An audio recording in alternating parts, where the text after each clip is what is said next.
Sure, here we go. Recording in progress. Okay, it's 6:02. We'll call to order. We don't have a quorum yet, and we're expecting a few people that will not be on. We have nothing pressing to vote on. Tonight's really informational. But we will follow our schedule. Andrew, can you tell if there's anyone from the public? No one in the attendees. No one, okay. No public comment. We have no meetings minutes to review.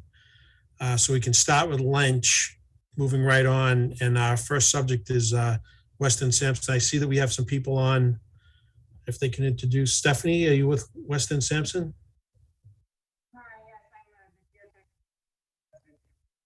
We can't hear you. Super quiet. It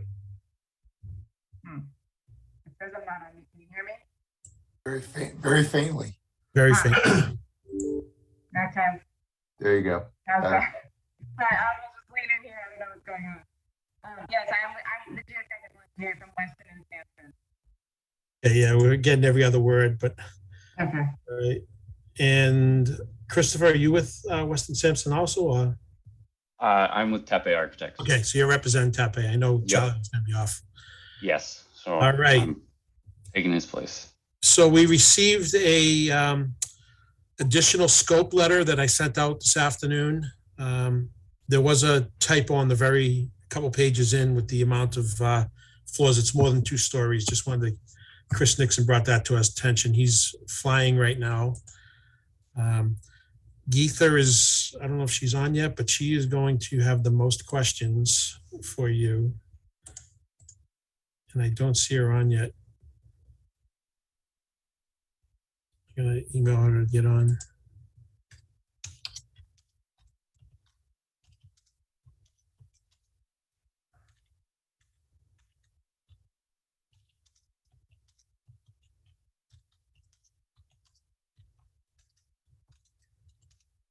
Has anyone else had a chance to go through that? Yeah, I have. Okay, John, you want to start then? Sure. I'm just looking at the last page, figure 1. Okay. Is it fair to say that this is basically all new ground? We expect this site to be all new ground? Yes, if you can hear me. Yeah, we don't expect significant filling anywhere at this site. So, I mean, we're not expecting significant amount. You have to figure out your volume. Yeah, we can't hear you. Okay, all right. We can hear you better further away. Oh, how's this? Yeah. That's better. All right, sorry about that. No, we don't expect significant amounts of fill. Maybe incidental around areas of existing development, but nothing. We do expect largely native ground. And the deepest excavations are where? This footprint is final. This footprint is the final footprint. It's pretty close to being final, with a little wiggle room here and there. Well, how much? 100 feet? 500 feet? Oh no, like 5 to maybe 10. Okay, That's tops, right? Yeah. okay. So where are the deepest excavations? Chris, are there any below grade levels that you guys are expecting? I don't believe we have deep excavations anywhere, really. No.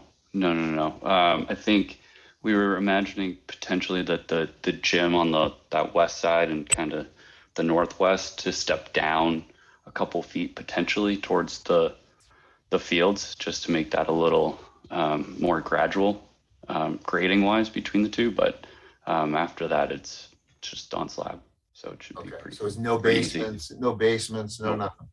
Okay. Nope.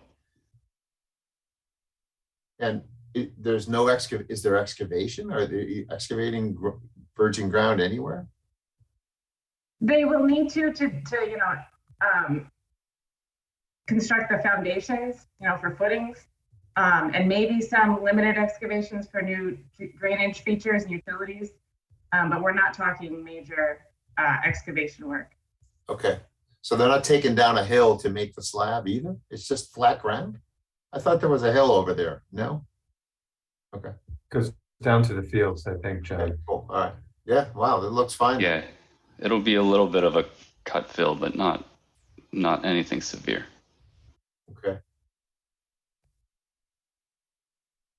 This is cookie cutter, it seems to me. I mean, it's always good to take more borings than you think you need. That would be my only advice. I'm an old, I have a master's in soil mechanics from a long time ago. Yeah, we think we have pretty good coverage here. We've got, I think we'll end up with 13 borings within the footprint of the building.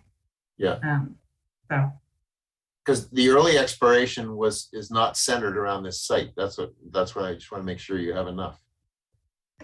Yes, we were working with some different conceptual building layouts at the time of our feasibility level study. So we kind of smattered them. There were a few different concepts.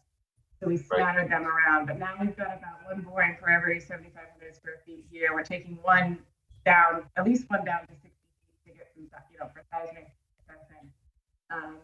But in general, the site was pretty consistent. We did have some areas of silt, so if we have any silt or fine grained deposits, we're going to attempt to get some undisturbed sampling in for consolidation testing if we can advance it to. But yeah, I think we have pretty good coverage here with our boring layout. And you're pretty confident that old well field is far away? That it's far away? Yeah. I mean, we'll have to, if we have any existing plans that we can look at, if we can see where some piping or anything like that might be that needs to come out. But that may just have to come out in the course. Yeah. Well, Geetha knows the site better than I do, and she's on. Right. Now. She's on, yeah. Can someone from Weston Sampson, maybe Tulin, can you explain the scope of what, just for everyone on the call, what you're doing for this without reading the whole letter, like an abbreviation of the scope? So basically, originally the borings that you saw was a feasibility level study, which is what we normally do when there is, conceptually, oh, we're going to put the building here or there. We don't really know yet, but we're just trying to get an understanding of what we're dealing with. And then we go back for a design level program where once we, based on what we know of the subsurface, we kind of talk with the architect and say, this is kind of probably a good location for the building. And we, come down to one alternative. And once we know where the building is going to go, we do design level borings, and the scope that you have is for that. Okay. Geetha, are you ready to jump in? I may, Dave. I guess everyone wants to watch the Celtics game, so I thought, I'm always have the wrap up getting Not to the until point. 9. Yeah. Not until 9. So, Jay, just a few minutes ago, I thought I put down some few questions, just getting to the bullet of the questions, and if I can get that answered, we all can go to sleep. Do you want to ask those questions tonight, or do you want them answered? Okay. So I guess the bottom line is, yes, the building footprint and what is the existing nature that's falling within the building footprint. So I guess, the site is basically partial. It's sitting on the parking lot. Maybe, in my view, the portion of it is falling into the field. And also, we can sort of see now, it's also sort of in the so-called wooded area, or maybe a make-do existing drainage area, maybe. So the question that I have is, I think it would be good if we can bring the plan in front of us, the proposal plan that came along with it. The question jet out is, it's giving us the notion, I guess we are going to the design development of the phase. It's giving us the notion, yes, we have the 4 drilling days, the boring locations may be adjusted, maybe we will, do or do not accomplish these tasks. I think it has to occur in such a way, these are the existing features. Perhaps the paved area, perhaps the wooded area, the drainage area, and the well field area. And these are the borings going to be placed, focused on placing, executing in those areas. So looking at the plan, I do not clearly get a sense. Obviously, it was covered with the proposed building footprint. And I went back to in March, we sort of had a plan that was sort of given to us from TAPE, and we can get a sense of what the existing rates are dropping down in that area. So I would definitely ask Jay, could you please bring figure 5 from the PDP to set the tone of the discussion? I just attached as an attachment in your email. Can you pull that to the share? You can't. I don't have control of this. Andrew, do you have that from today's call? All I want is just to get the sense of the talking going. Figure 5 from the PDP, and the March TAPE has a site plan provided. Could you please bring that to the screen? I'm going to see Chair. TAPE. Yes. Jay, okay, yeah, I'm running the meeting. So what do you want me to give control to or ability to share? I guess TAPE, if they have the files. Yeah, I have the latest site plan that I can pull up. The existing Okay. site grades, I- so Okay. that we can have this discussion, and I had the bullet points listed there. And if you can answer those. Geetha, can you Mhm. stop for a second? Who do I give it to? I need a name. Chris Sharkey. Chris Shaki. Okay, Chris. Hold on just a second. Thanks, Frank. Aren't we gonna look at the last sheet of the proposal, which has the current layout? Isn't that where you wanna look at, right, Geetha? The Yeah. last page of the PDF from today. From Weston Sampson. I might not have that then. I just have the latest rendering. Figure 1, figure 5 from the PDP, and then in March, TAPE sends. Chris, hold on, Geetha. Chris, I just made you a co-host. So if you can share now. Perfect. Sorry, Geetha. That's try fine, not that's to fine. Run myself into a guardrail here. Yeah, okay. So,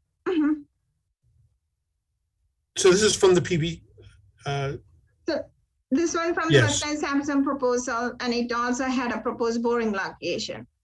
The thing here is, it doesn't portray what the existing site grades are, what the existing features are.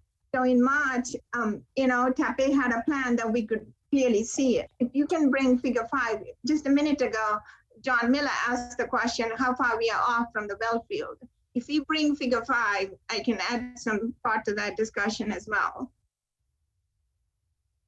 Figure 5, it was an attachment. I just sent it to you, Jay, just a minute ago, so that if you can, no. The one you just sent me, I can share the drain. Yes, please. Okay. Doing that right now. While we're pulling it up, do we need to call this meeting to order? We have a I quorum. did at 6:02. Okay. Maybe, yeah. We don't have well, we might have a quorum now, but I don't know if Lisa got on. We have a few vacationers and travelers. Chris is on a flight. Okay, Lisa's here now, so. Lisa's here now. Okay, so we do have a quorum, but we didn't have a vote yet. I don't think we're gonna have one tonight anyways.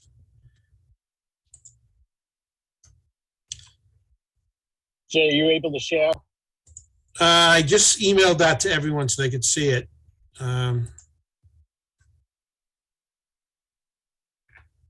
Let me know if you need to. I'd have to make you co-host. Okay, Or maybe Chris can grab it and share it. that's what I was thinking, yeah. If,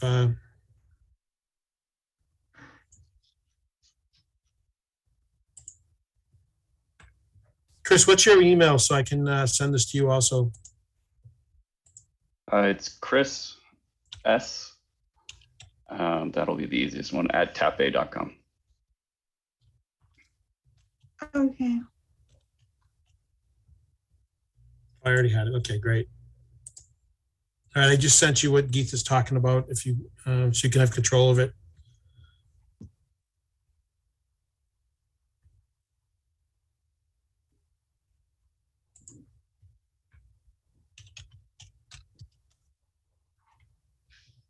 sorry. So this is to bring up what John Miller had touched on earlier with the grades. Well, yeah, the questions I put down, I guess, sometimes just cut to the point. Especially the assumptions in task 1. That's why I have a dilemma to come to the grip. It's not the notion, okay, the driller is going to come for 4 days and we're going to see. I think we need to echo in such a way.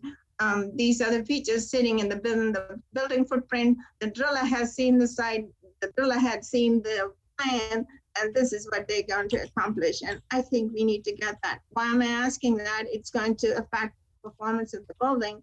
The portion of the building footprint is going to fall within the wooded area and the so-called make to, the dry pond existing feature area, at least in my mind. And I wanted to bring it to everybody in the plan. They can see it. And the well field is right there too. So the site plan by TAPE needs to step up and show all that.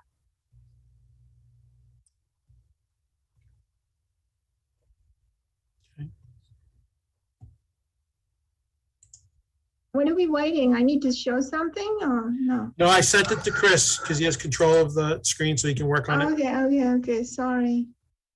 But I did send it to everyone else also so they can see what you're talking about. If Yeah. trying to put notes on the screen too. So there you go. All right, here it is. So when we receive this along with the proposal, we don't have a good sense what the existing site features are. When I say existing site features, I'm sure you guys from the geotech background would know. So I wanted to bring a sample. The other attachment, that figure 5, can you bring that, Chris? Yeah. There are 3 figures we'll be going. Figure 5 is not here with this proposal. It was a separate thing.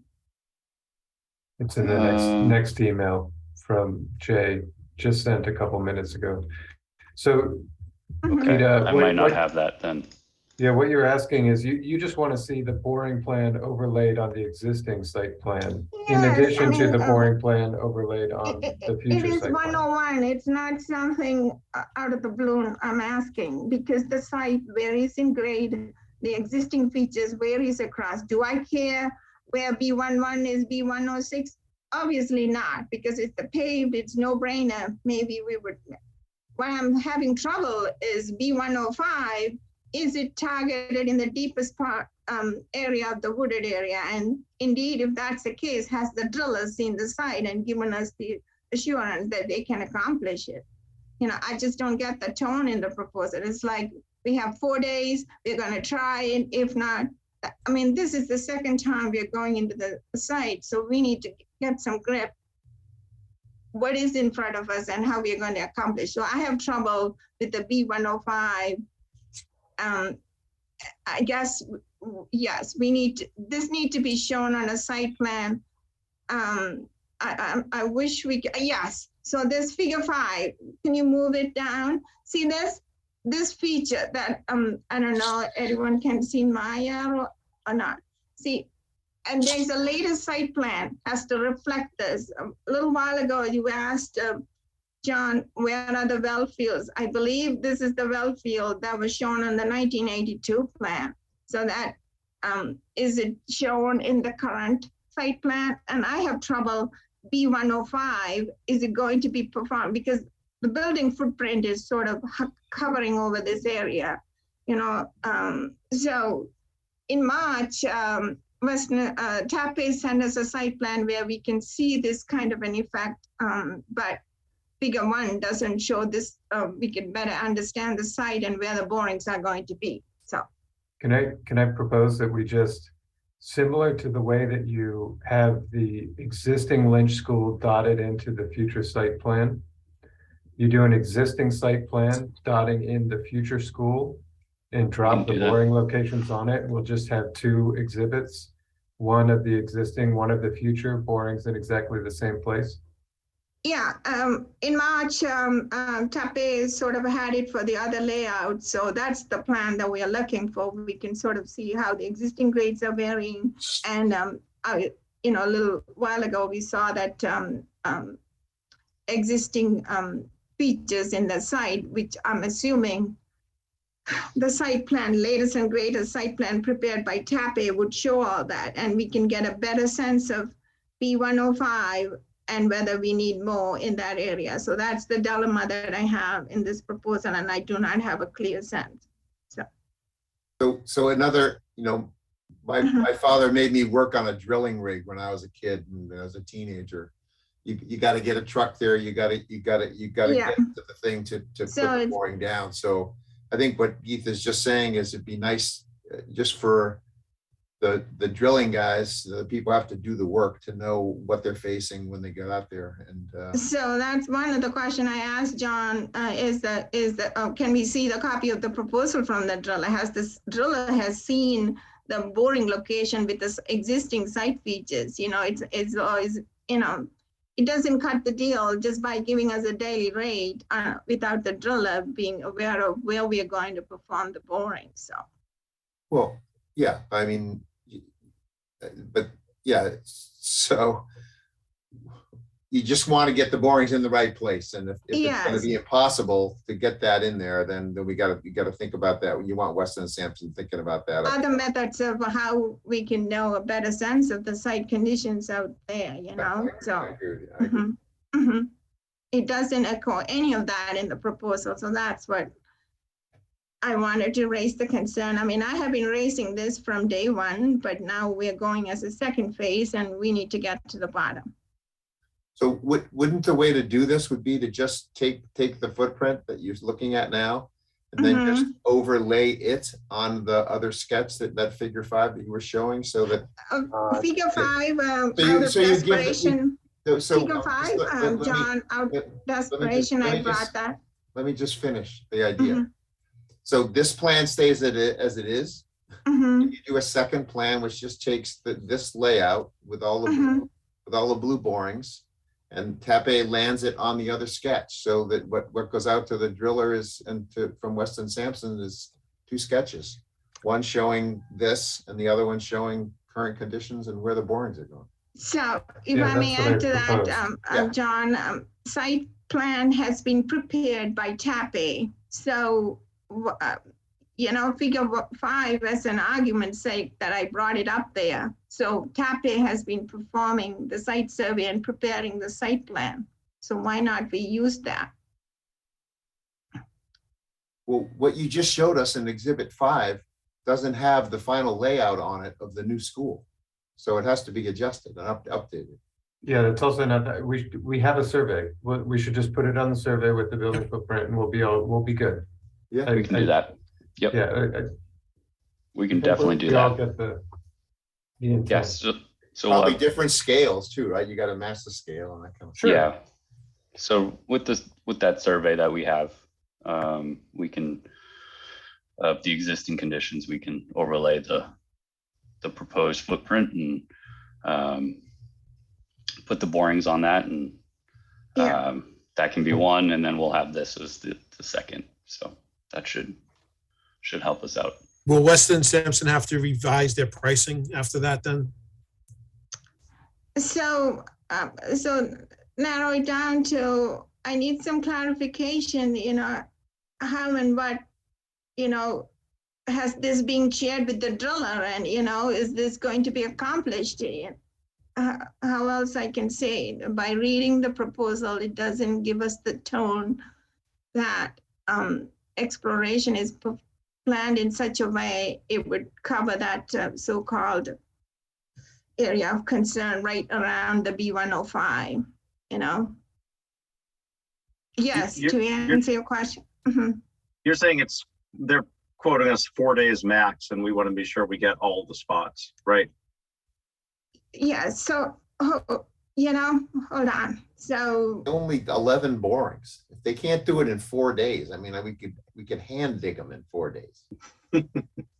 I'll get my shovel. We used to do 3,000 feet of auger when I was working on the stupid drill rig when I was 17 years old. That's no longer the case, but yes, we know. This one is 70 feet. We'll be lucky, but anyway, 20. I just have a concern. I hope you guys can understand with me. I'm not questioning 106, 110. I really need clarification in the 105. So hold on, I'm just wanted to, in a bullet point, if I can have my questions and then answered. I know that way, sometimes I'm not repeating things, but I just can't go to my email again.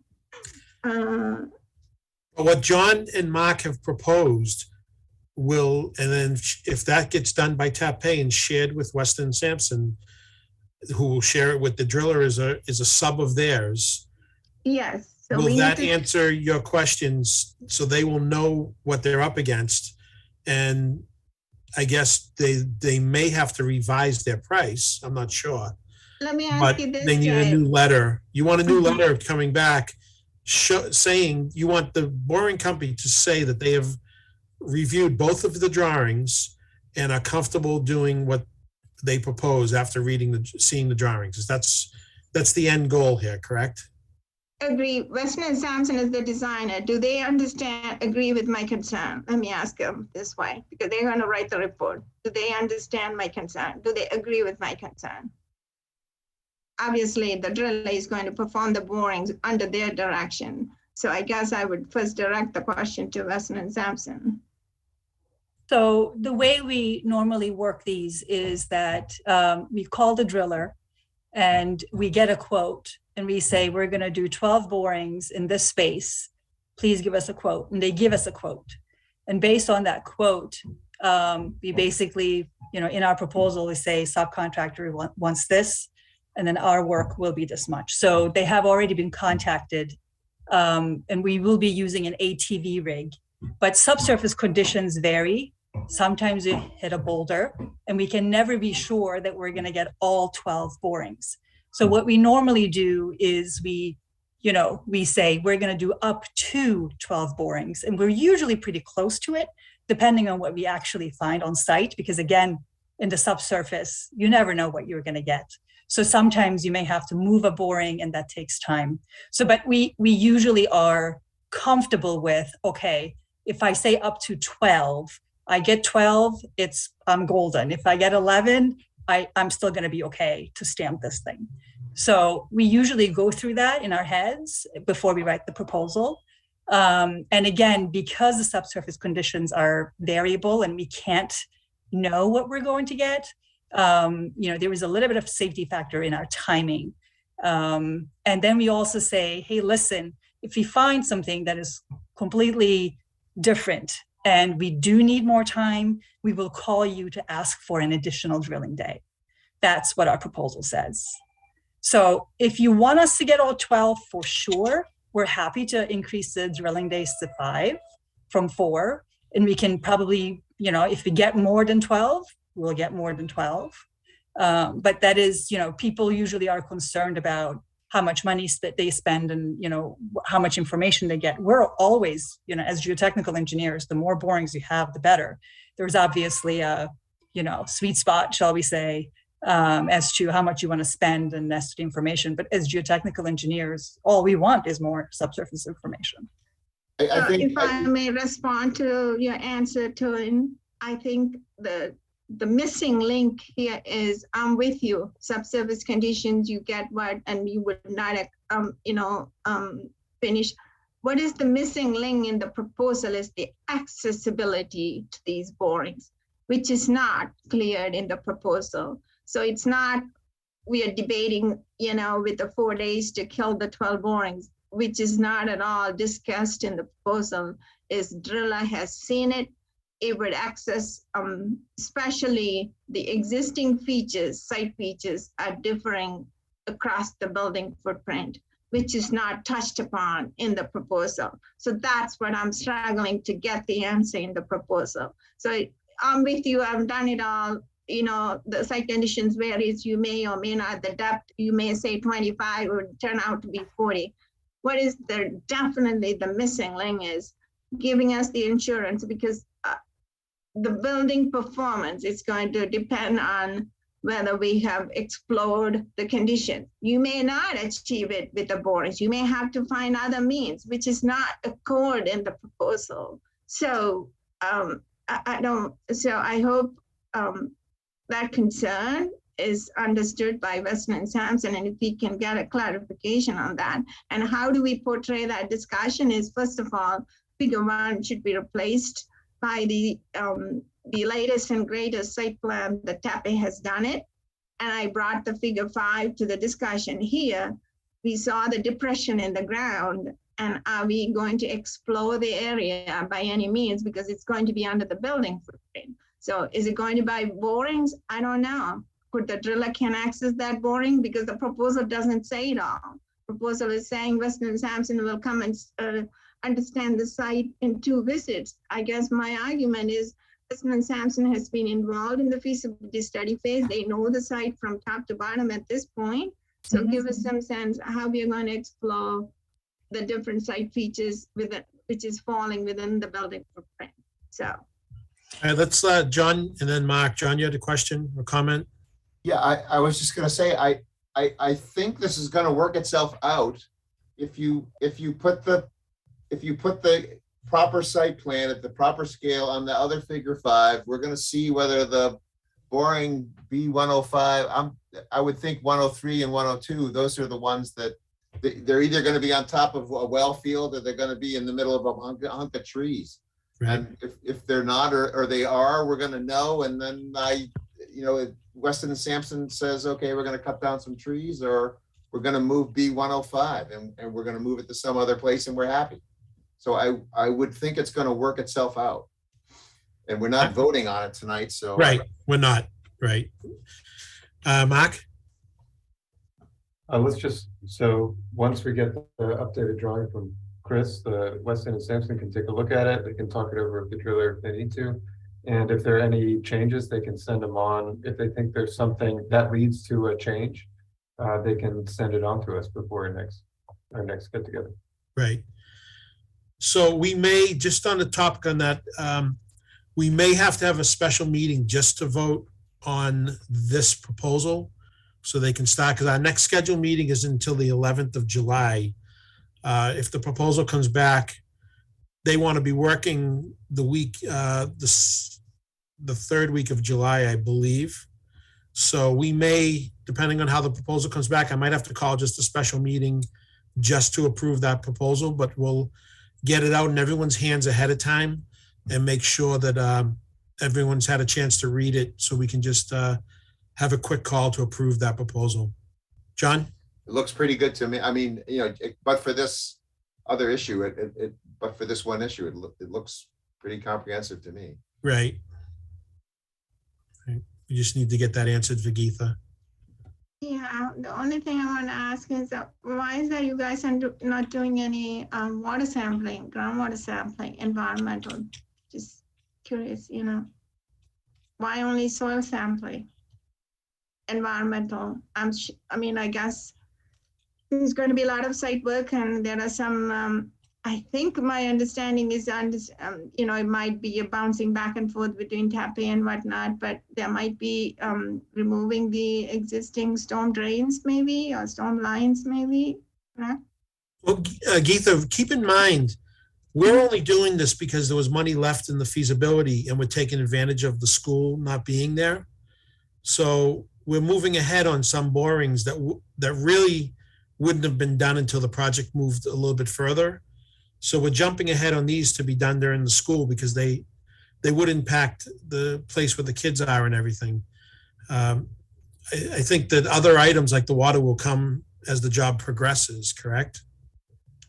I mean, we have the monitoring wells installed today, and we want to know some surprises at this point, I guess, yeah,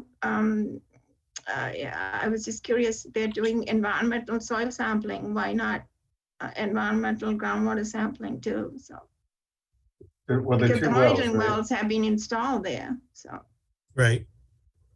Brian? It's a related question. So in the original PDP, right, the survey and the phase 1 environmental concerned the parcel of the current Lynch Elementary School, right? Did they also include the well parcel? And does that matter at this point? I think that's a question for Weston Sampson. Stephanie, do you know the answer to that question? Stephanie still on?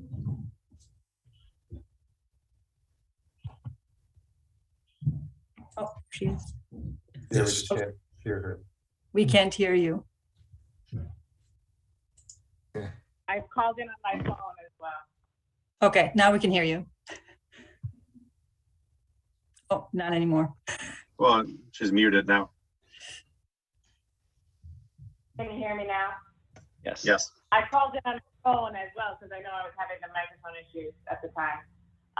No, the phase one did not include the well field, to my understanding. We'll have to go back and I will double check with our LSPs on this project and make sure that does not, my understanding is that does not need to be included as part of the final design. I know the school property itself did. So we can follow up with our environmental engineers and make sure that if that needs to be covered, it will be covered. I'm particularly wondering relative to this question of overlaying the boring sites on the existing Alta survey, but I don't think we have an Alta survey of the well field site. But I don't think, do any of these borings encroach on that site? Brian, if I could answer, I did see the original proposal of TAPE, and I'm just chipping in because when Jay and Brian, I did get an extent of the site survey when the scope of services came along with it. I to the best of my recollection, the site survey performed by TAPO, they had an extended area. The best of my knowledge, it went well beyond the well field to the field. You know what I mean? Okay, so we're set on that front. Yeah. So the site plan, Brian told me, it is the blessing in disguise that we need to see it now. So, yeah. Thank you. Yeah.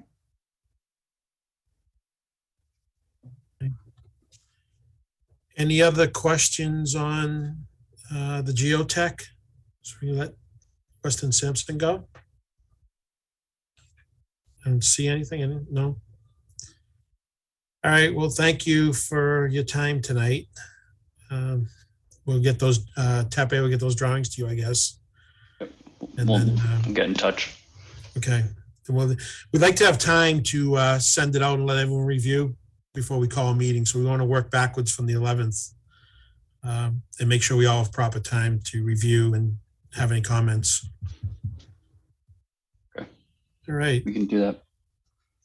So Andy, project delivery discussion. I don't think we have any update on that, correct? No, there's no update. All right. So P is no. Sustainability. We're going to go to Colleen. So Colleen has asked for she sent out for some subcommittee dates. Charlie has answered a lot of questions. Colleen, do those answers make sense? Did I get an email from Charlie? I was looking. It got it from me. I sent you an email last week. Oh, I'll resend it then to you. He answered each question. Okay. It was in a body of a longer email, okay. I think. So I will resend it. So he went and hit each of your items with what items should be done.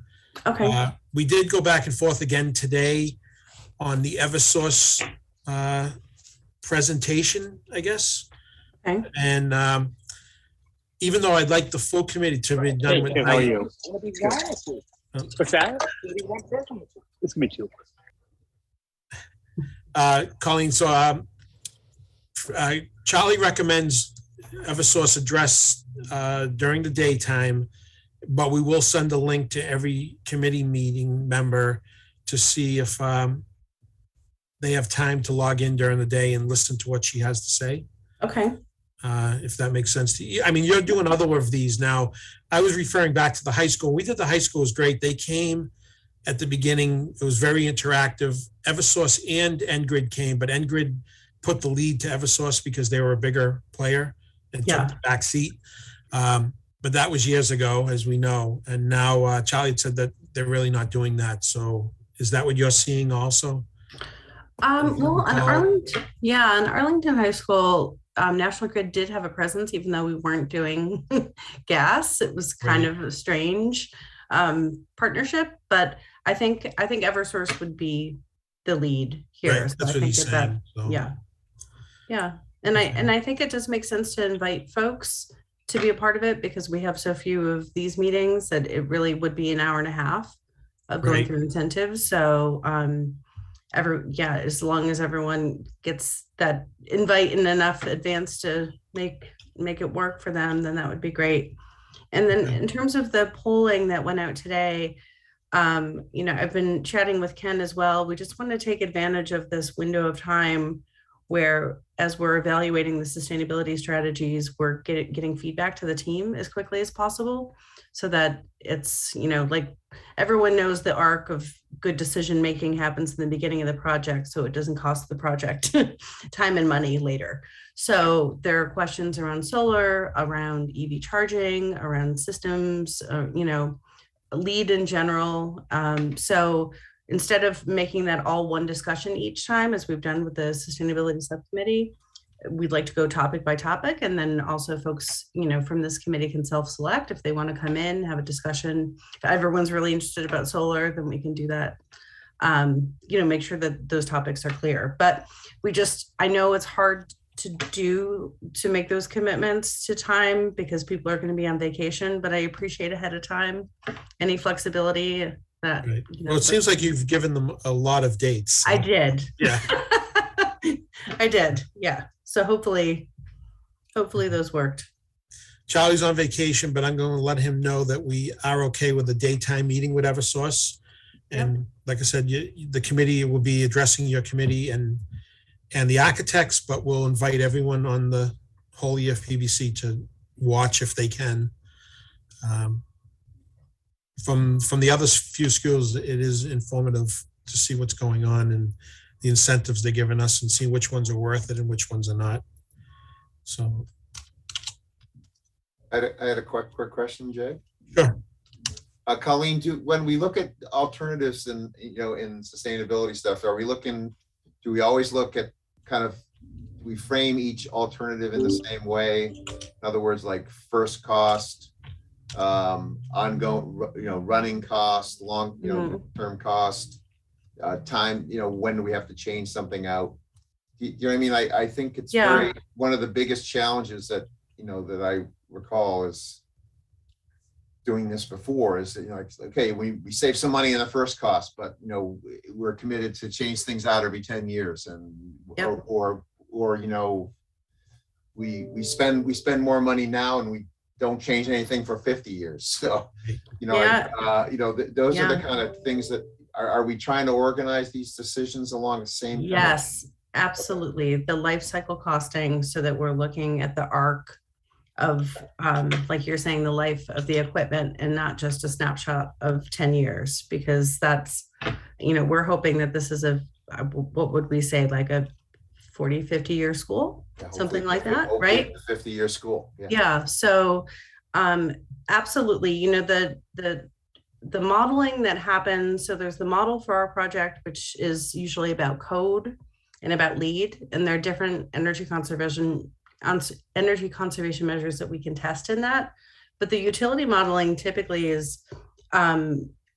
operates like every single energy conservation measure in isolation too, so that we can understand. I mean, they want to give us the most money for the things that are going to have the most impact from the energy perspective. So, but I do think that, we've kind of landed and that's one of the questions I had before too, in terms of getting an update. I don't know exactly if we're locked into the systems that we're proposing. I know we talked about, I think it was an air source heat pump, if I have that right. Geothermal wasn't really an option for us because of the site conditions, and now the site situation's changed in terms of access. We're not going to be living on the site anymore. So we don't have all those setbacks and constraints. So I don't want to muddy up the conversation here, but just to go back to what John's saying is, that was one of the questions that, I'm sorry, Jay, that might've been answered, but we haven't seen energy modeling exercise at all yet. So that's the feedback that I was looking for to see how the systems were tracking and what the Right, scope okay. is. Yeah, it always has bugged me when you have, when you're trying to compare apples to donuts, and Yep. you just like, well, is an apple better than a donut? Well, it depends. Mhm. So, No, it needs to be apples to apples. Yeah, I mean, that's the only way that we can do better. right. Is if we can realize, and a lot of budgets don't allow for that. So Pete's operation budget, do we get money toward our capital construction budget because our operations potentially will be lower? No, right? That's not the way the systems work here in our town, but it is something that we should think about globally. Is that's an investment that. Right. He's always had good input, and he knows what he knows about the schools too. Peter does to. Oh, Pete's great. Yeah, what he can live with and what doesn't work for us. And yeah. Okay. Jay and Colleen, I guess there was one deliverable from Western Sampson related to resilient and sustainable. Was there a hydraulic analysis memo from Western Sampson given to Meg, Jay? Because obviously the site is sitting next to Horn Pond, right? So I guess in the initial proposal, I have seen it, they intended to perform so-called analysis, and we would end up building a resilient structure as well. So I was just curious. I have not seen it. I'm not sure if it went to TAP A. They're a sub of TAP A's. Okay, because that's So- going to drive Colleen's discussions, is the 500-year elevation is set as the base for us, Well, we also did ask. We're currently working on that. Okay, Sorry, I have laryngitis. okay. Sorry, They went Meg. away, now I'm getting that to her, yeah. We did also ask Hill to look at any other projects that did use geothermal, just to see how much the engineering ran just as an example, to see what the cost would be just to engineer the system. Andy, did you ever find anything for us of what the outside engineering would be just to do the study? I'm actually on Swampscott right now as well. I can get you the information on the actual cost and the engineering cost. And this, LBA. yeah. CES is the engineer. We're curious as to what it would even cost to look into it. I have the cost estimate. I can share that with you, Jay. Okay, that'd be great. Thank you. Anything else, Colleen, that you want to touch on? No, I don't think so. And so we need, your committee to reply to you so you can get those dates scheduled. Yeah. I'll definitely zoom in or whatever I can. Okay. And then I just resent those questions from Charlie. So when you get a chance, if you don't see them, let me know. Maybe I'm having a problem. Yeah. And, I think he addressed each one and with a timeline. So, but they're all good questions and they all do have to be addressed. So Great. I got this one. So okay, thank that's you. awesome. Yep. So at least that tells us what he plans anyways. Yep. Okay. And next is deliverables and timeline. Andy, I guess that will go to you for an update of what we need to do.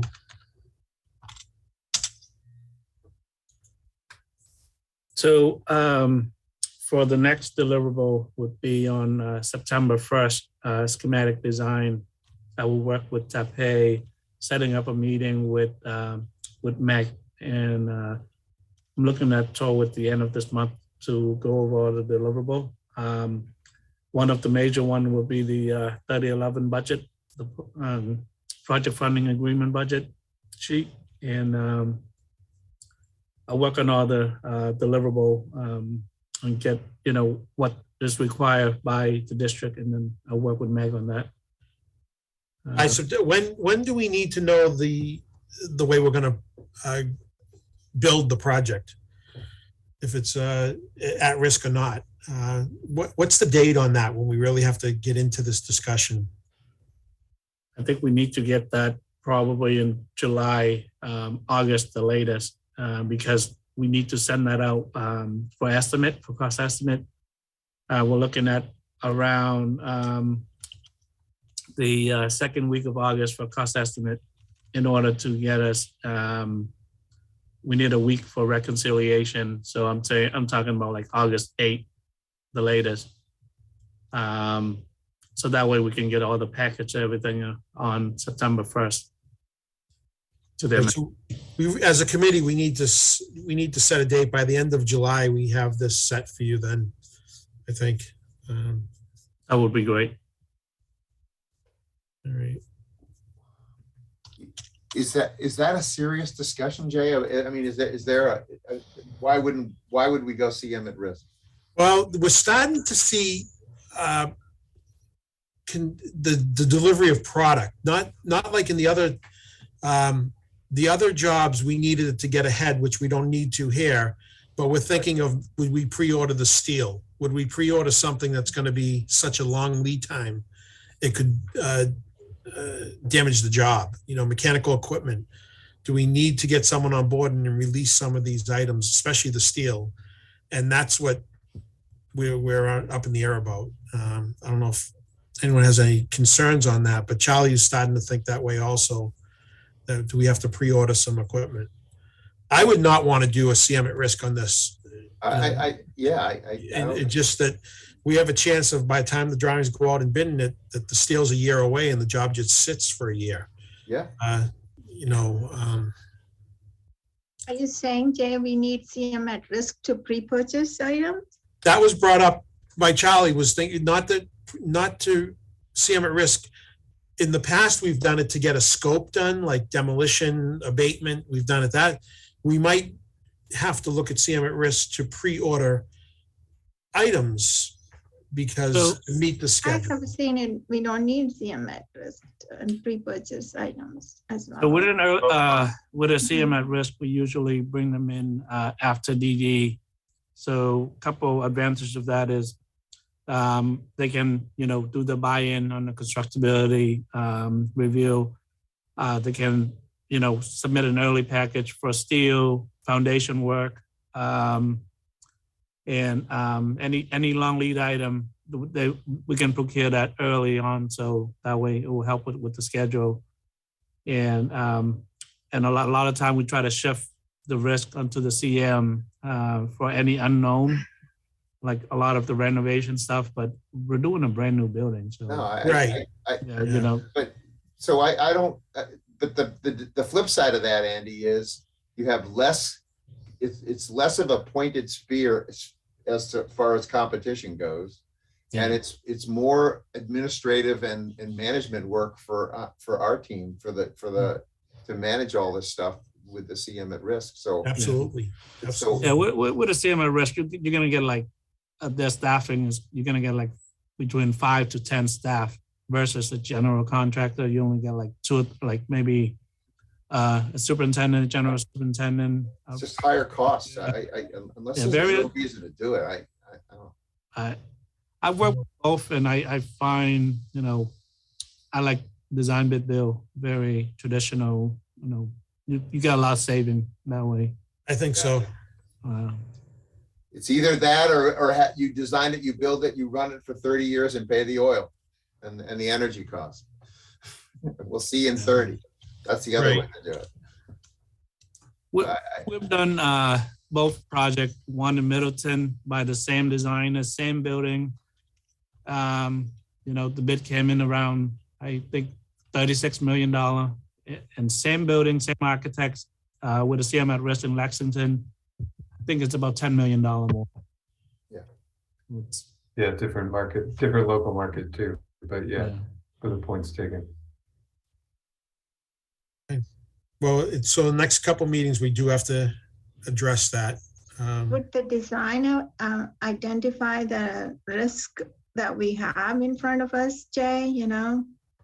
What other risk, before we talk about the delivery method? Decide on the delivery. I think I will ask them to put the risk, send out a letter I think we can ask TAPE to let us know what they feel the risks are Yeah. from other projects. And maybe Hill can join in too on what they're seeing for delivery. And it would only be foundations and steel that we would, the rest, no matter when you ordered it, would be in time because you have to get the building excavated and up. But I will ask that they tell us the risks involved so we have a good discussion on the delivery methods. All right. I'd just be surprised if the design is done, the steel's we're either gonna be able to get the steel or not gonna be able to get the steel. Yeah. I know. I do not want the, to go that way, see them at risk, but Yeah. I think the high school is okay, but there's no risk for the contractor. Everything's a change order. Yeah. There's no one there fighting for us and saying no, so. Yep. All right, we have no authorizations for spending.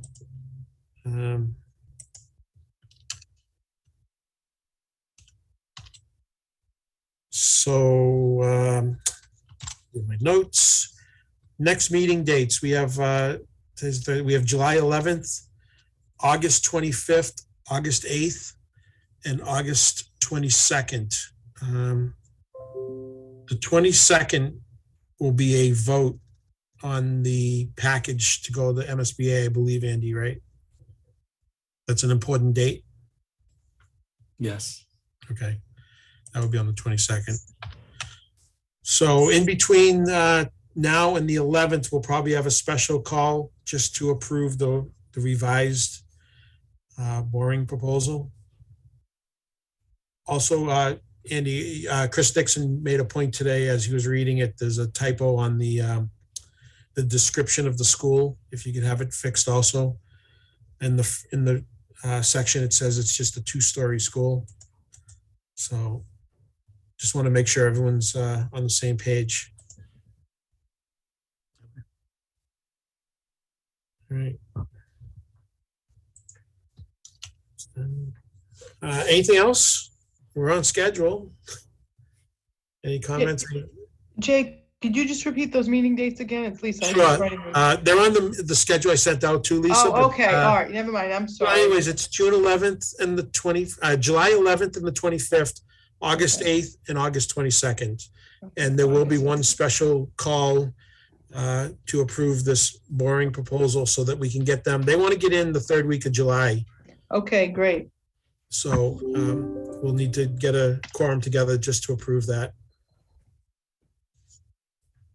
Thanks, Jay. All right. And if there's nothing else, we'll get a motion to adjourn. So moved. All right, Mark. All right, second. I'll second Colleen, it. thank you, Colleen. And I'll go down my list. So we have Don, Aye. John Miller, Aye. Mike, we got Chris is not on, Colleen, John. Aye. Okay, Geetha, Aye. Todd is off, Brian. Aye. Lisa, Yes. and Frank had to jump off. All right. Thank Good you very meeting. much, Good everyone. meeting. Very interesting. Thanks, guys. And, Bye. Bye. thank See you you. later. Have a good Nice night. meeting everyone. Okay, bye. Recording stopped.